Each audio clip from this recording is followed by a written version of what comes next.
আজ থেকেই land transfer প্রক্রিয়া শুরু হবে। বিএসএফ এর প্রয়োজনীয় জমি হস্তান্তর সম্পূর্ণ করতে হবে। আমরা কেন্দ্রীয় স্বরাষ্ট্র দপ্তর তথা বিএসএফ এর সীমান্ত সুরক্ষিত করার জন্য জমি ট্রান্সফার প্রক্রিয়া আমরা আজকে অনুমোদন দিলাম এবং আজ থেকেই ল্যান্ড ট্রান্সফার প্রক্রিয়া শুরু হবে।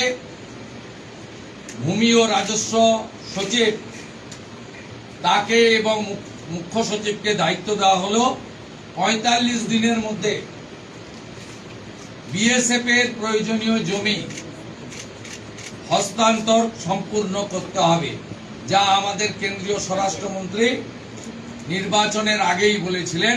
এই কাজটা আজকে প্রথম ক্যাবিনেটে আমরা করলাম। মাননীয় প্রধানমন্ত্রী নরেন্দ্র মোদীজি তিনি বলেছিলেন প্রথম ক্যাবিনেট মিটিংয়ে আমরা আয়ুষ্মান ভারতে যুক্ত হব।